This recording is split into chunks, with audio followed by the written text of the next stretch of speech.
You ask them to cite their facts, and they say, well, there's going to be two sets of facts, your facts and my facts, and you're going to believe what you believe, and I believe what I believe.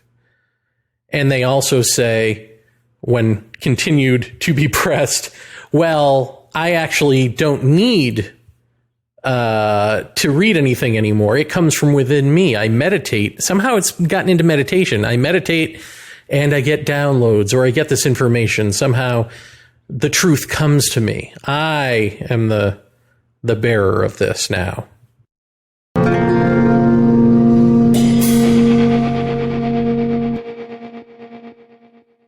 Aloha, Our Undoing Radio listener. Welcome to the very thing you're listening to, Our Undoing Radio. Coming to you directly from www.ourundoing.com and through whatever device, app, thing you're listening through. Thanks for having me in your ears. It's kind of like magic the way this happens, huh? The way these shows come together and get transported to listeners. How apropos that this week we are talking about whether or not the world is under a magic spell, whether what we're seeing manifesting around us is the product of black magic, the dark arts, someone's occult wish come true, or a cabal of someone's, or not. And of course, my favorite question, if the result is the same, does it really matter?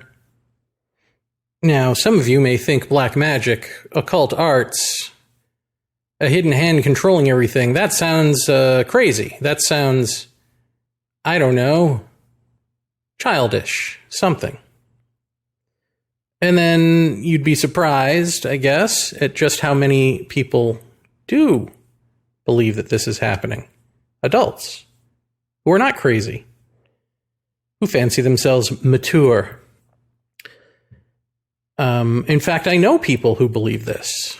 I know people who have an evangelical bent, who believe that they are fighting on behalf of the good, the God, the Jesus, against the forces of evil and darkness.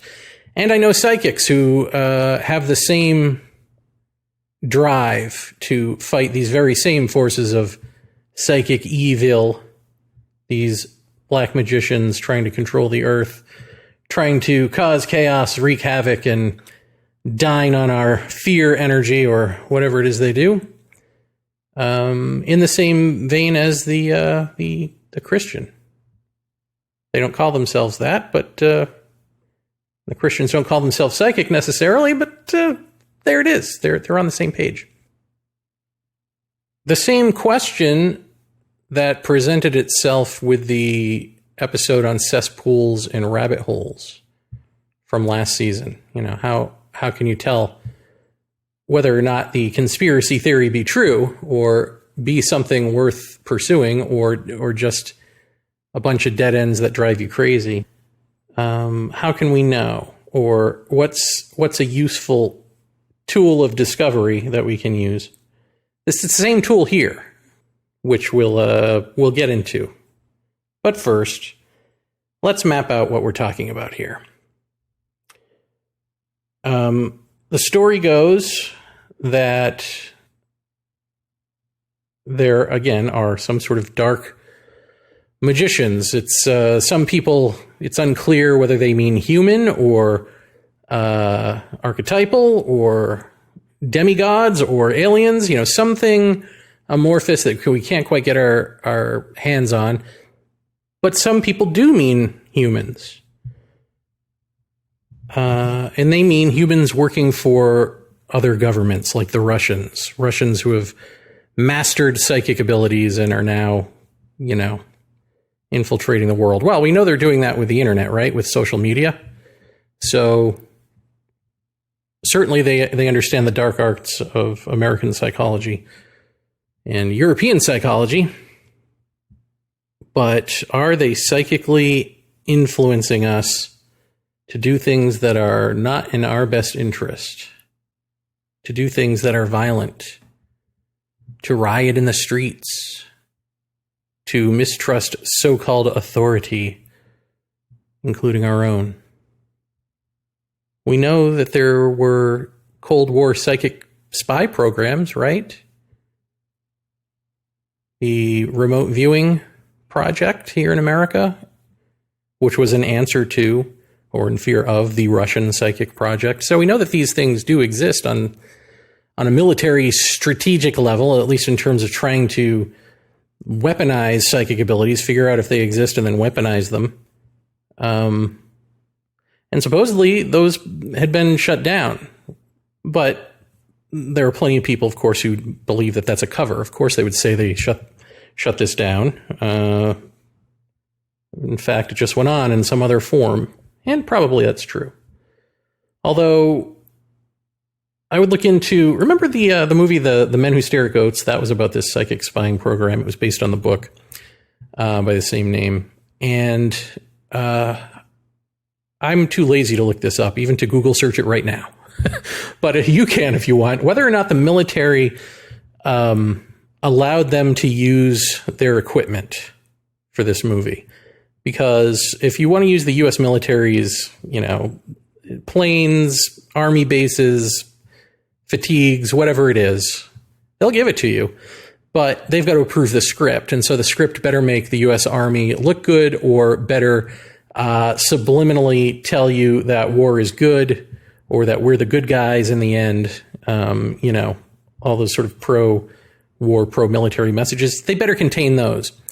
And if they don't, you're not going to get funding. The example of this would be the original movie Independence Day, which was, I think, if not the first, one of the first super CGI computer-generated image heavy movies laden with ordinary military jets, right? So it wasn't like outer space stuff. I mean, there was that. There were spaceships in it and whatever, but I mean, even the planes were CGI. And the reason they went that way was because they wanted to use real military planes, but the military script doctors said, I think it was a combination of we don't look good and you can't mention Area 51 because no one's supposed to know about that.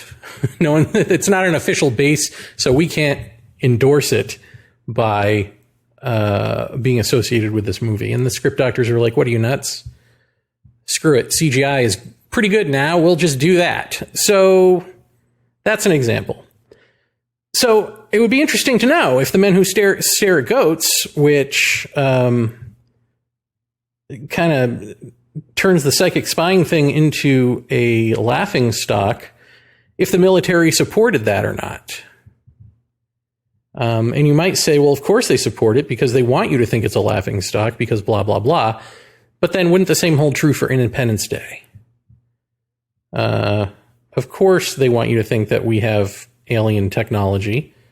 In fact, in real life, that was one of their psyops that they were doing on us, the American people, through a scientist named Paul Benowitz. It's a long story, but essentially they infiltrated ufology, the study of UFOs, to plant false stories, to ferret out who might be spying on us from other countries, who might take an interest in Area 51 or in our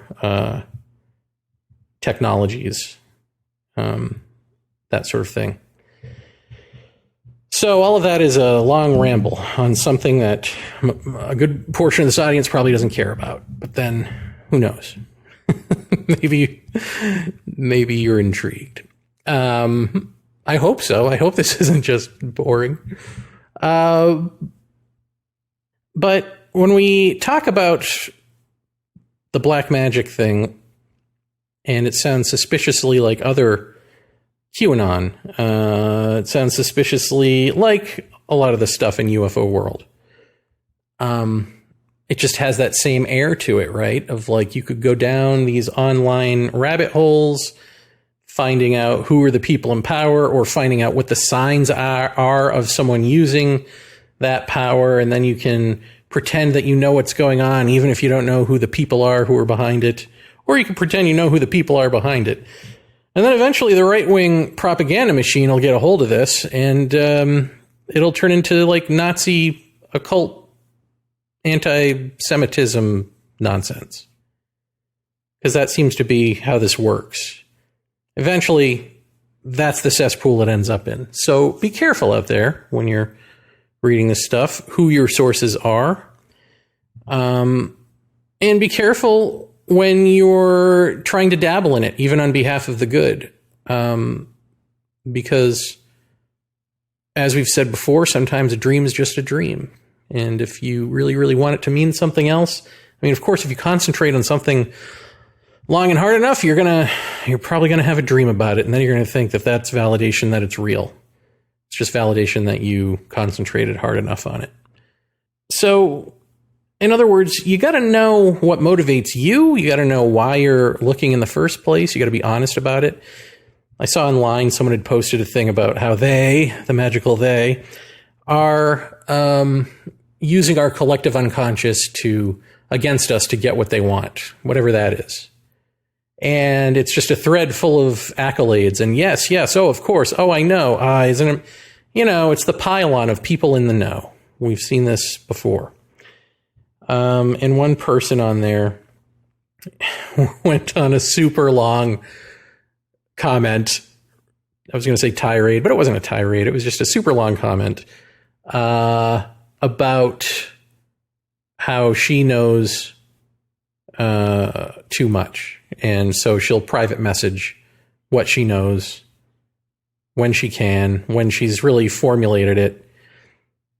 But she doesn't want to say it publicly because, they could be listening. The public isn't ready for it. Some reason. But she wanted to make damn sure that the public knew about it. Right? Like, that's what this is about. That is what the psychology of a person doing that is. It's, I want everyone to know that I know something huge, something you don't. And by the way, I'm not going to share it with you. I just want you to know that I know. Because that makes me feel powerful. That makes me feel in control. This illusion of control that we continue to talk about in terms of these conspiracy theories. Apparently that illusion of control doesn't apply to us. We have actual control because we know something. And then to question them on what they actually know, or to question them on their own psychology, on what motivates one to say such a thing. Why not just private message the guy if you really know something? Why shout it to the world? Except that you're insecure and want everyone to know that you're powerful. You can't call people out on that stuff because that's offensive. That's being aggressive. That's being, the enemy.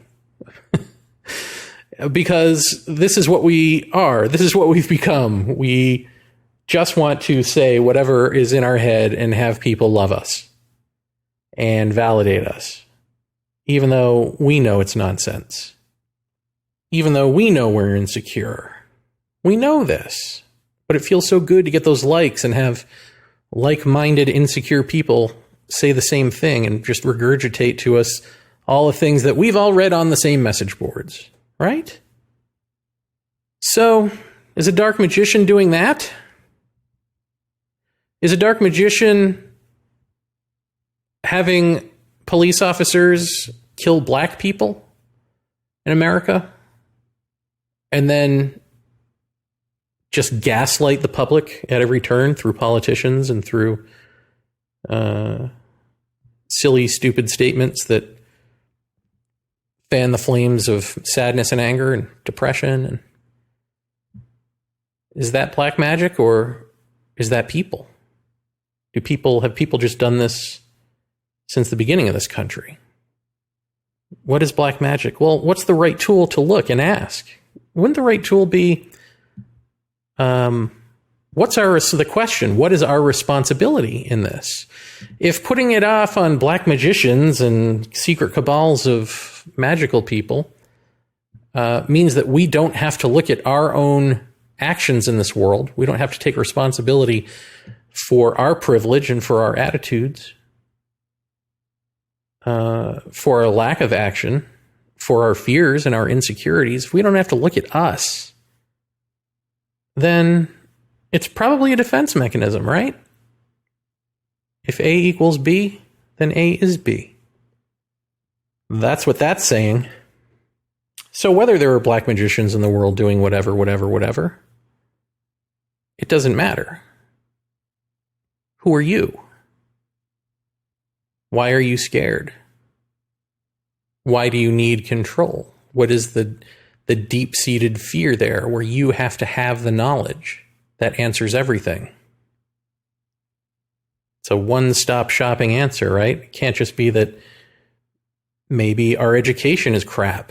Maybe we never paid attention to history. Maybe we never paid attention to psychology.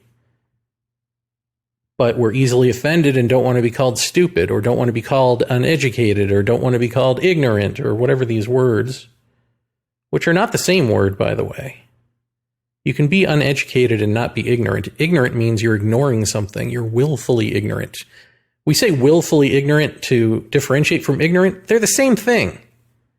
To ignore. Uneducated means unaware. And once you're aware, it's your responsibility not to ignore. So it's not insulting to say someone is uneducated. And it's a historical fact that at least George Bush II, President Bush, completely overhauled the education system to make everything purely about learning a set standard of things and just memorization. Just memorize these things, and that's your education, that's your knowledge. There's no wisdom there. There's no how to be in the world there. And there's a pushback on college professors who do try to broaden the horizons of the very students they're supposed to be broadening the horizons of, to call them liberal, communist, whatever. I mean, we saw this through the years. And what is the result of miseducation? What is the result of just memorization of facts? Kind of makes us a little robotic. Kind of makes us imbalanced in new ways. Not that this is all the problem, but this is one of them. This is one problem. And so how do you say to people who are miseducated, who don't even know that they are, that it was different back in my day? And frankly, back in my day, education was crap. So education was crap when I was coming up. I can't imagine what it became after this. And we have this push toward, I've talked about this in other ways, talking about the Leaving Neverland Michael Jackson documentary, where these two guys for about 4 hours tell you that Michael Jackson molested them with no rebuttal. Of course, Michael Jackson's dead, but it's just this one-sided music cues on time, it's propaganda. It's this point of view only. And it's what you call an emotive documentary, which is to say, it doesn't matter what the facts are, as long as it strikes a chord emotionally, it's emotionally true and therefore true for you. And that's true enough, except it isn't, because you're accusing a man of raping children. But we don't want to see it that way, because the documentary apparently is stark enough to make people feel a certain way, and they go with that feeling, because when it comes down to how you feel and what you think you know, usually the feeling wins out, because it's deeper. There's a deeper attachment within you to feeling than to knowledge. So now you cancel someone, you write them off. And it's like, meanwhile, they're suing the Jackson estate for $1 billion. Let's not look into that. They've been losing these lawsuits. I mean, this is just an example. There's plenty of examples in documentaries of, what they call emotive documentaries. And this emotive filmmaking, this feeling over fact, isn't just for film, right? It's in the news. It's pretty much it's taken over and predicts how we're going to pay attention to the world. It's whichever music cue makes us feel something. Well, by golly, that's what we're going to go with. I mean, we've become these robots, essentially. These slaves to our own sense of self, our own sense of feeling in the world. And we have that feeling catered and coddled. And we have the ability to block out anything that is contrary to how we feel. Used to not be that way. There was a time when you had to pay attention to opposite points of view. There was a time when maybe you wanted to broaden your horizons and not just double down on what you think you know and how you feel. That used to be kind of what we did. Not so much anymore. So now what are we doing? Now, some of us are believing in the QAnon thing. You know, John F. Kennedy, apparently, in this QAnon thing, by the way, is still alive. And he's Q, I think. Pretty sure he's the Q in QAnon. I mean, someone's just making this up and laughing, and then a bunch of people are believing it. This is what's sickening about it. Someone's laughing at you, and you think you're onto something. I mean, that's really what it is. But okay, so Donald Trump is a peaceful warrior in this QAnon. He is here to save the children from evil pedophile rings and take down the deep state, which means lifelong professionals in government, who I guess are just evil because we don't like the government, and therefore that means everyone's evil. Again, we love this one-size-fits-all narrative. But for some reason, we'll believe this illogical thing. Why would you believe the illogical thing? I posit that you don't. I posit that nobody believes the QAnon thing. Not one person believes it. Well, not one sane, sort of normal level IQ person believes it. They promote it. They claim to believe it. They shut you out of their lives if you don't believe it. But it is a mask. It is a cover for the insecurity, for the not knowing, for the feeling out of control, for the losing the illusory sense of control that one has when one has privilege in a society. Well, if you live in a racist society and you're the benefactor of that, and then the people at the top sort of show their hand that they didn't really care about the racism so much as just them being powerful and everyone else fighting amongst themselves for crumbs, you start to lose your privilege based on race, right? You have this privilege based on race, and now that's going away. Now you realize, oh, voila, it was never really about that. It was always about the 1% versus, the 99%. And now you realize, oh, wait, I'm in the 99%. Uh-oh. My illusion of control, my illusion of being safe in the world is gone. It must be magic. But again, let's really clarify what the tool is here to differentiate between whether something is magic or not, and just see if you agree with this. Is the thing that feels magical, the rioting, the just absolute lack of caring about other people, where you want to take off your mask and shame other people for wearing a mask in a pandemic? When you see these types of things, is that black magic, or is that a consequence of our actions? Is that the culmination of actions playing out? If you take away the evil magician, but the circumstances are the same, does the result play out the same way? Yeah. Of course. I mean, the real dark art here is bringing together these people, the QAnon people, the people who believe that there's a black magic, the right-wing so-called nut job and the left-wing so-called nut job, bringing them together along with the New Age people who may or may not be one of those types of nut jobs, along with the evangelical, who may or may not believe that they are political, may not be one of those nut jobs, bringing into the fold of a crazy evolving story that has its roots in Nazi occultism, and having them either believe it or promote it and invest themselves in it, even though they know it's ludicrous, simply because they feel scared and there's safety in numbers.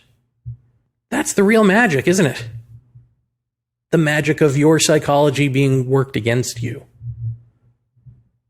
and you being complicit in that. I mean, we are at the point where the enemy, I was just saying this to my wife the other day, we're at the point now where this is as close as we're going to get, I hope, to the living dead, the walking dead, is when you are approached by someone who's like, wants to punch you in the face because you don't believe their absolute insanity. And you say to them, well, no, I'm sorry, I don't believe that, because that strikes me as absolute insanity. And they're like, that's not insanity, you're insanity. And then they punch you in the face. We're done. It's over. The so-called civilization is over at that point. And we're about at that point, aren't we? And the thing is, nobody seems to want to stop it. And I think there's a magic in that. And I think the magic in that is, we know that this mind, which has given birth to this civilization, is unhealthy, was a misstep, out of interconnection and into objectification, where we're the ones with the power over the earth, dominion over the animal kingdom, right? And, you know, that's the first step to the individual being, well, separate and powerful. But now these societies are set up so that only some people can be so-called powerful and individuated. And we thought it was one thing. We thought it was based on race and sex and all that. And then it turns out it's based in class. But then it turns out that the powers that be at the top consolidated a whole bunch of power into monopolies. And that class even has collapsed. And it's just the haves and the have-nots. And the haves are very few, and the have-nots are a lot. Everyone else. And we know that that mind has to go. And we know that the haves aren't happy, right? They're not full of joy. They're psychopaths, for the most part. Sociopaths, narcissists, power-hungry monsters, whatever. And we aspire to be them. And now we've had that taken away, so must be the dark arts. All of it is a child screaming. All of it is a fear of annihilation. Because to right that wrong, to correct that course, to change the mind, is to no longer be you. And as you go, so goes the society. The ramifications of being healthy aren't just like when you're physically healthy and you just stop eating a bunch of Twinkies and, you know, eat lettuce and exercise more. This isn't that type of getting healthy. This is the total transformation of you. Out of everything you think you know, out of comfort. It is like being born. And the rage that we feel is the clashing of the knowing what needs to be done with the guilt of knowing what we have done. And yet and still wanting to remain that way because that's what we know. And the ending of self is the ending of knowledge. It's the ending of the known. It's the end of time. It's the end of everything, which we both deeply, deeply long for and rail against, because the longing for is longing for it to happen to us, longing for us to become some sort of super other, some transcendental other. We want to take us with us when we go, because we're all we know. But we can't. All of it has to go. The end. Game over. Program over. You can fight all the powers you want, but when you're done looking outside yourself and lashing out and projecting because you're afraid to look at you, how about you try the third option that you've never tried? Don't look anywhere. Don't look in, don't look out. Look no more. Be stillness for the sake of being stillness. For when the dark spell upon the earth that is you has lifted, what's left is what was being obstructed by the fog all along. The light of clarity. And that clarity is you.